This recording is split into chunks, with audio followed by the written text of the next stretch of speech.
Good morning, children. I hope that you all are well and fine. Okay, now yesterday in the worksheet we have done up to the question number C. Okay, A, B, and C we all have done, and the last that was yesterday. And today we are going to start from the D. Okay, now all of you see here, match the objects given in the column number 1 with the materials given in the column number 2. अब देखो यहाँ पर दो तरह के column दिए हुए हैं, column number 1 and column number 2. Okay, इन दोनों ही कॉलम में कुछ यहाँ पर नाम दिए हुए हैं. इसमें आपको कॉलम नंबर 1 को कॉलम नंबर 2 से जोड़ना है. ओके, तो यहाँ पर आपको कॉलम नंबर 1 को 2 के साथ ज्वाइन करना है ऑन द बेसिस ऑफ कि ये किसके बने हुए हैं. ओके, जैसे देखिए फर्स्ट नंबर है डैट वाज सर्जिकल इंस्ट्रूमेंट्स. तो सर्जिकल इंस्ट्रूमेंट्स को बनाने के लिए आप किस तरह के मटेरियल्स का यूज़ करते हो? That was the steel. Okay, newspaper ये किससे बनता है? By plant products. Newspaper ultimately में आता कहाँ से? From the plant. ठीक है, क्योंकि प्लांट से पेपर आता है और पेपर की अवेलेबिलिटी की वजह से ही न्यूज़पेपर्स मार्केट में आते हैं. Okay, third number electrical wires. ये कहाँ से बनते हैं भाई? इसको बनाने के लिए आप किनका यूज़ करते हो? अब यहाँ पर कॉपर या किसी तरह के एलिमेंट का नाम तो नहीं दिया है, लेकिन यहाँ पर प्लास्टिक का नाम दिया हुआ है. ठीक है, तो इलेक्ट्रिक स्विचेस के लिए आप प्लास्टिक का यूज़ करते हो? यस, बिल्कुल सही बात है, क्योंकि इलेक्ट्रिक स्विच अगर आप उसको प्लास्टिक का नहीं बनाओगे, ठीक है, तो अल्टीमेटली में वो स्विच आपके लिए वर्केबल नहीं होगा. मतलब आप उससे वर्क नहीं ले पाओगे. ठीक है. फोर्थ नंबर देखो, वुल कहाँ से आता है? It is animal product. ठीक है, तो फर्स्ट का आंसर सी, सेकेंड का आंसर डी, थर्ड का आंसर ए, फोर्थ का आंसर बी.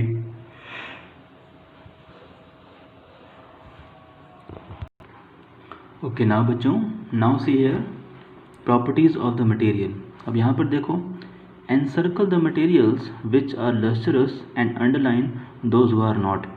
मतलब जो लस्टरस है आप उसको सर्कल करो और जो नहीं है उसको अंडरलाइन करो. तो फर्स्ट नंबर जैसे आपका पेपर है, तो पेपर कोई लस्टरस तो है नहीं, तो उसको आपने अंडरलाइन कर दिया. इन डायरेक्शंस को फॉलो करते हुए मैंने इसको किया है. आप लोग इसको एक बार देखना, ये आप लोगों से हो जाएगा.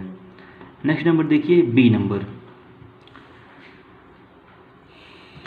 Classify the following substances on the basis of their hardness and solubility. अब देखो, ये जितने भी सब्सटेंसेस के यहाँ पे नाम दिए हुए हैं, इन सभी को हमको क्लासीफाई करना है, इन सभी को हमको बताना है. Okay, on the basis of their hardness and solubility. मतलब कौन हार्ड है, कौन सॉफ्ट है, कौन सॉल्युबल है, कौन इनसॉल्युबल है, इसके बारे में हमें बताना है. Okay, now see first of all wool क्या होगा? Soft, insoluble.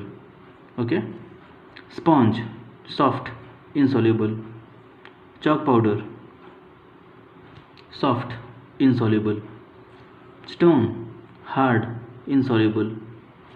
Salt hard, soluble. Iron nails hard, insoluble. ठीक है बच्चों, तो ये जितने भी नाम यहाँ पर दिए हुए हैं, ये सारे के सारे हमें नोन हैं. मतलब एक भी कोई ऐसा नाम नहीं है जिसके बारे में हमने कभी सुना ना हो, कभी जाना ना हो. ठीक है ना.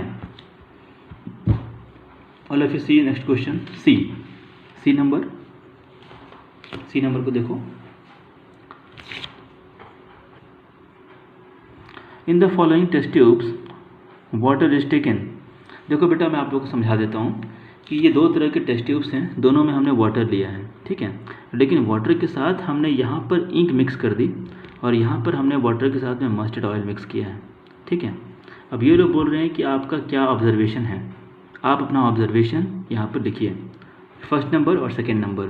मतलब फर्स्ट नंबर का जो टेस्ट ट्यूब है जिसमें आपने वाटर के साथ इंक को मिलाया था, उसको देख कर के आप क्या समझते हो. सेकेंड नंबर का टेस्ट ट्यूब जिसमें आपने वाटर के साथ ऑयल को मिक्स किया था, उसको देख कर के आप क्या समझते हो. ठीक है, तो यहाँ पर आप अपना ऑब्जर्वेशन लिखो. फर्स्ट नंबर देखो, ink is miscible in the water. Ink जो है वो वाटर में मिसिबल है. अब चैप्टर पढ़ाते वक्त मैंने आप लोगों को मिसिबल, इमिसिबल, सॉल्युबल एंड इनसॉल्युबल्स के बारे में बताया था बेटा. ठीक है, मैं एक्सपेक्ट करता हूँ कि आप लोगों को वो याद होगा. ओके, तो अब आप देखो, यहाँ पर आप देख रहे हो कि यहाँ पर जो मैंने वाटर लिया था, उस पूरे के पूरे वाटर का कलर चेंज हो गया है. It is just because of the ink. इसका मतलब ये इंक इस वाटर में सॉल्युबल है, इसीलिए पूरे के पूरे वाटर का कलर चेंज कर दिया। जबकि यहाँ पर देखो मैंने ऑयल लिया, ऑयल और वाटर को मिक्स करने की बहुत कोशिश की, लेकिन just because of the differences in their density, उनकी डेंसिटीज़ में चेंजेस होने की वजह से ऑयल वाटर के साथ मिक्स नहीं हो रहा है। ठीक है, तो देखो फर्स्ट नंबर के टेस्ट ट्यूब को देख करके जो मैंने ऑब्जर्व किया वो मैंने लिखा यहाँ पर कि ink is miscible in the water, ink जो होता है वो वाटर में मिसिबल होता है। Second number, mustard oil is not miscible in the water, अगर ये मिसिबल होता तो पूरा का पूरा वाटर हमें ऑयली ऑयली दिखता, लेकिन ऐसा नहीं है। यहाँ पर हमें क्लियर कट बाइफर्केशन दिख रहा है कि यहाँ पर जो अपर वाला पार्ट है it is of the part of oil और नीचे वाला part it is of the part of water. ठीक है बच्चों, now turn over the page. Okay, now बच्चों देखो यहाँ पर D number, the following substances are added to a trough of water, right which will float and which will sink. Ultimately में देखो बच्चों यहाँ पर कुछ नाम दिए हुए हैं, इन नामों को देख करके आपको आइडेंटिफाई करना है कि इसमें से वो कौन सा मटेरियल है जो वाटर में सिंक हो जाएगा और वो कौन सा मटेरियल है जो वाटर में फ्लोट करेगा। ठीक है, देखो यहाँ पर dry leaves, coin, keys, paper boat, pebbles, iron nail, cork, glass sheet, feathers, hollow plastic ball. Okay, these were the names जिसमें आपको आइडेंटिफाई करना है इसमें से वो कौन से सब्सटेंसेस हैं जो फ्लोट करेंगे और वो कौन से सब्सटेंसेस हैं जो कि सिंक करेंगे। तो फ्लोट करने वाले देखो मैंने कौन कौन से अलग किए हैं, that was the dry leaves, okay, paper boat, okay, pebbles, cork, feather, okay, and the hollow plastic ball. ठीक है, सिंक होने वाले कौन कौन से होंगे यहाँ पर, क्वाइन, की, iron nails, glass sheet. Okay बच्चों, देखो यहाँ पर सिर्फ ग्लास नहीं दिया हुआ है, ग्लास शीट दिया हुआ है। ठीक है, next question, all of you see here, E number. अब देखो ये लोग क्या बोल रहे हैं आपसे, ये लोग मैं आपको इसका एक आउटलुक बता देता हूँ, इतना बड़ा क्वेश्चन आपको पढ़ने की ज़रूरत नहीं है। यहाँ पर आपको कुछ मटेरियल्स के नाम दिए हुए हैं, आपको उन मटेरियल्स को उनके अपीयरेंस के बेसिस पर, उनके ट्रांसपेरेंसी, ट्रांसलूसेंट और ओपेक के बेसिस पर, उनके फ्लोट और सिंक होने के बेसिस पर, सॉल्युबल और इनसॉल्युबल होने के बेसिस पर बाइफर्केट करना है। ठीक है, जैसे फर्स्ट नंबर दिया हुआ है लंप ऑफ सॉल्ट, तो लंप ऑफ सॉल्ट कैसा है, इसका अपीयरेंस कैसा होता है, हार्ड होता है कि सॉफ्ट होता है, आंसर है सॉफ्ट। ये खुद कैसा होता है, ओपेक। ओके, क्या ये फ्लोट करेगा या सिंक कर जाएगा, इट विल सिंक। सॉल्युबल होगा, इनसॉल्युबल होगा, सॉल्युबल। ओके, सेकेंड नंबर देखिए ग्रीन ग्रास, ये क्या है, अपीयरेंस, इसका अपीयरेंस कैसा होगा, that will be the soft, opaque, floats in the water and it is insoluble. Okay, third number देखिए स्मॉल थर्माकोल बॉक्स, थर्माकोल के स्मॉल बॉक्सेस, अपीयरेंस कैसा होता है इसका, सॉफ्ट, ओपेक, वाटर के ऊपर फ्लोट करेगा एंड कैसा होगा ये, इनसॉल्युबल होगा। फोर्थ नंबर देखिए पेन, पेन का अपीयरेंस कैसा होता है, हार्ड, ये पेन खुद होता कैसा है, ओपेक। क्या ये सिंक करेगा या फ्लोट करेगा, it will sink, it is insoluble. Okay बच्चों, फिफ्थ नंबर देखिए iron nails, iron nails appearance कैसा होगा इसका, हार्ड, ये खुद कैसा है, ओपेक, इट विल सिंक और float, then it will sink, that was insoluble. ठीक है बच्चों, तो देखो यहाँ पर मेरे पास 5 कॉलम थे तो मैंने यहाँ पर 5 नाम लिख दिए हैं।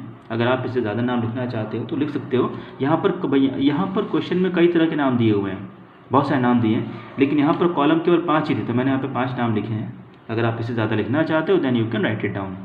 ओके बच्चों, now move on the next question, question number F। See all of you, which among the following materials would you identify as soft materials and why?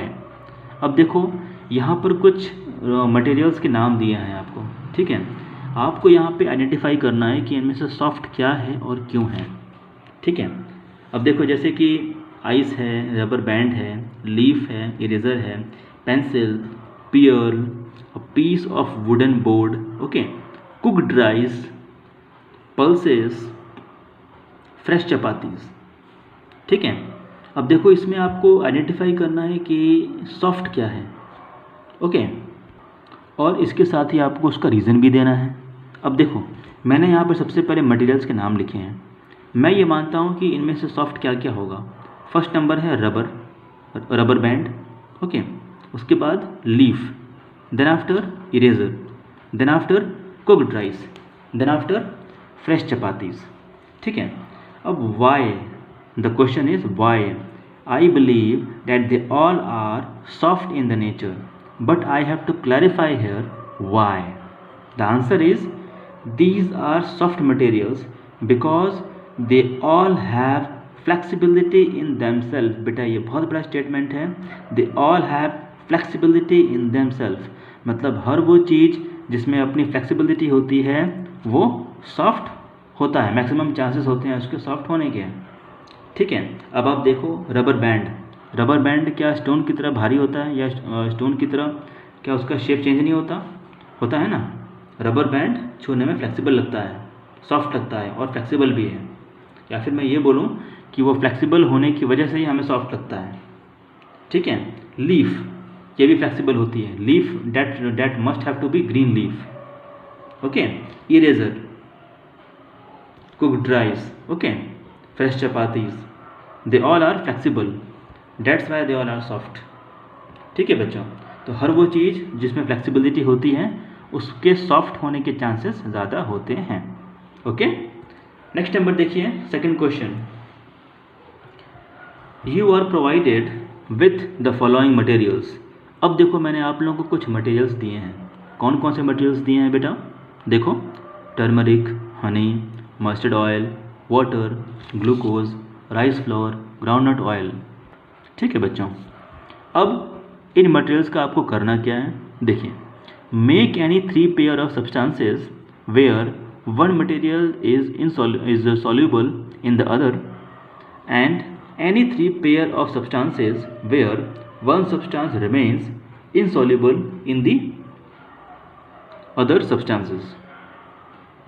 तो soluble का जो मैंने पेयर बनाया है that was the water, honey and glucose, और insoluble का जो मैंने पेयर बनाया है that was rice flour, mustard oil, groundnut oil.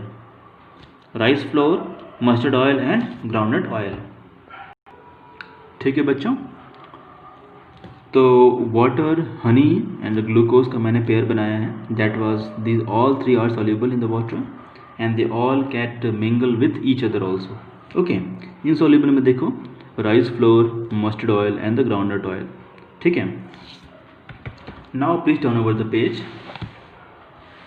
Okay, now this is your next question.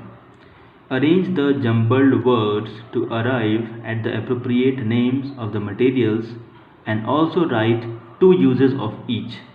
Now see here, अब यहाँ पर 2 uses of each, तो यहाँ पर uses तो यहाँ पे लिखे हुए हैं।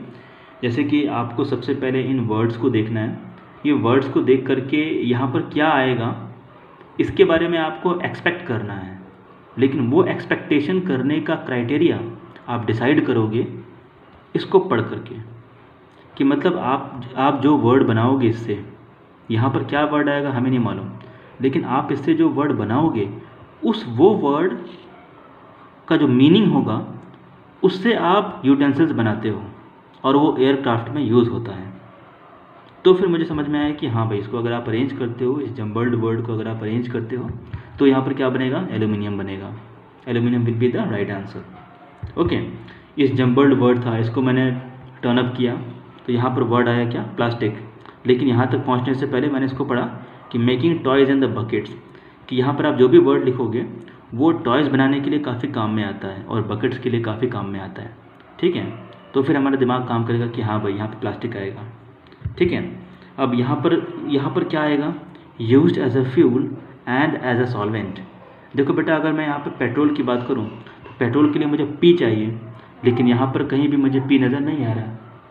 ठीक है। तो इसीलिए इसका आंसर क्या होगा, केरोसिन।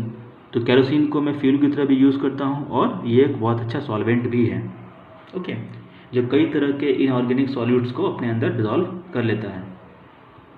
4th नंबर देखिए, that was the vinegar used as a food ingredients and as a preservative. Okay, preservative को रखने के लिए और फूड इंग्रेडिएंट्स को मतलब फूड इंग्रेडिएंट्स के तौर पे हम इसको यूज़ भी करते हैं, ठीक है बच्चों।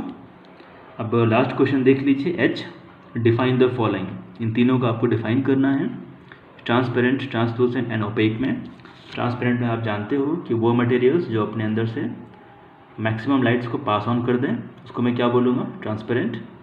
वो सब्सटेंस जो अपने अंदर से कम लाइट को पास करे, उसको मैं बोलूँगा ट्रांसलूसेंट।